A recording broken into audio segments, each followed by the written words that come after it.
2026 செவ்வாய்க்கிழமை Coimbatore book fair நிகழ்ச்சியில அரங்கம் எண் 145ல அட்சயா வெளியீடுல மதிப்பிற்குரிய அன்வர் பாட்ஷா ஐயா அவர்களுடைய இந்த திருக்குறள் எளிய உரை அப்படிங்கிறத பற்றி சிறப்புரையும் வாழ்த்துறை அணிந்துரை எல்லாம் வெளியீடு நிகழ்ச்சி நடந்து கொண்டிருக்கிறது. என்னோட பேர் டாக்டர் ஜி கோமலலட்சுமி. இந்த நிகழ்வுக்கு நான் வந்திருக்கிறேன். எனக்கு ஒரு புத்தகம் பரிசளித்திருக்கிறாங்க. உலக பொதுமறை திருக்குறள் அப்படின்னு நம்ம எல்லாருக்குமே தெரியும். என்னுடைய மகன் மதிப்பிற்குரிய அஸ்வத் அவர்களுடைய ஆசிரியர் 6ஆம் வகுப்பு, 7ஆம் வகுப்பு, 8ஆம் வகுப்பு, 9ஆம் வகுப்பு 4 வருடங்களுக்கும் ஐயா அவங்க தான் ஆசிரியர்.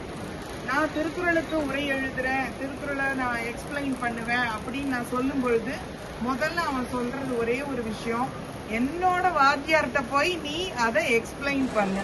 அவர் அதை சரின்னு சொல்லிட்டாருன்னா அப்புறம் நீ அதை எடுத்துட்டு போய் எல்லா பக்கமும் சொல்லு. ஏன்னா நல்ல விஷயங்களை பெரியவங்கள்ட்ட கேட்டு அது சரியா இருந்தா அடுத்தவங்களுக்கு எடுத்துட்டு போகணும். அப்பதான் நல்ல விஷயம் எல்லாருக்கும் போய் சேரும்னு அந்த ஒரு சிறு வயதிலேயே எனக்கு வழிகாட்டுவதற்கு ஒரு ஆணி வேர் மாதிரி ஒரு நல்ல விதை மாதிரியான கருத்துக்களை மாணவர்களுக்கு, என்னோட மகனுக்கு மட்டுமில்லை எல்லா வயதுள்ள மாணவர்களுக்கும் எடுத்து சொல்ற மதிப்பிற்குரிய ஆசான் திருக்குறள் அன்வர் பாட்ஷா ஐயா அவர்களை வணங்கி, தமிழுக்கு கதி இருவர்னு சொல்லுவாங்க, ஒருத்தர் கம்பர், இன்னொருத்தர் திருவள்ளுவர்.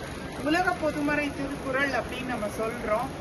மதிப்பிற்குரிய அம்மா சொன்ன மாதிரி ஒரு வயசுல சொல்ற பாடத்தை 8ஆம் கிளாஸ்ல சொல்லி கொடுக்க முடியாது, 8ஆம் கிளாஸ்ல சொல்லி கொடுக்குற பாடத்தை 10ஆம் கிளாஸ்ல சொல்லி கொடுக்க முடியாது. ஆனா எல்லா காலங்களிலும், எல்லா நேரங்களிலும், எல்லா வயதினருக்கும், எல்லா மனநிலையில இருப்பவர்களுக்கும் அவங்க மனதுக்கு ஒரு கவுன்சிலிங் கொடுக்கிற ஒரு டாக்டர் மாதிரி, எப்படி நம்ம நடந்துக்கணும்னு சொல்லி கொடுக்கிற ஒரு ஆசான் மாதிரி, ஒரு 1330 குறள்களை தந்திருக்கிற அந்த மகான் திருவள்ளுவரோட திருக்குறளுக்கு இன்றைய காலகட்டத்தில் எப்படி மாணவர்கள் சிந்திப்பாங்க?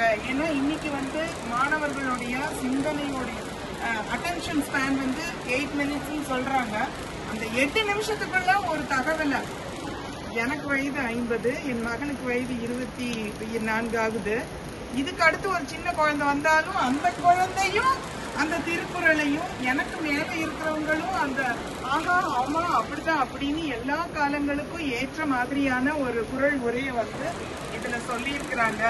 அதுலயும் ஐயாவோட நம்ம ஒரு வேலை செஞ்சோம்னா அதுக்கு எப்படி அதை எப்படி நம்ம கை கொள்ளணுங்கிறதுக்கு உடனடியான ஒரு எடுத்துக்காட்டு குறள் அப்படி சர்வசாதாரணமா சொல்லுவாங்க.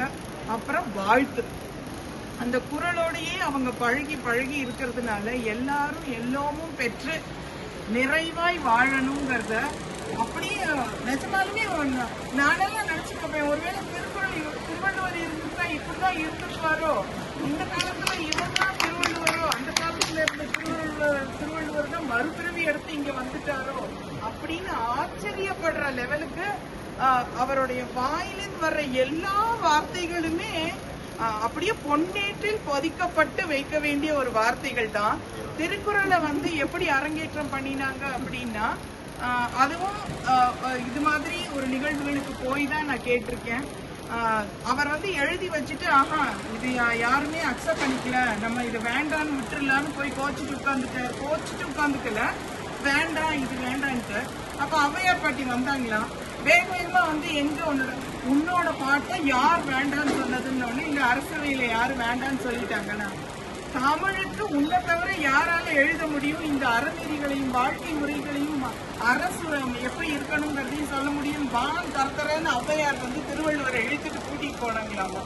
கூட்டிட்டு போயிட்டு ராஜாட்ட சொல்றாங்க, எல்லாரும் ரெவியூ பண்ணிட்டு ஆஹா இது தப்பு அது தப்புன்னு சொல்றாங்க.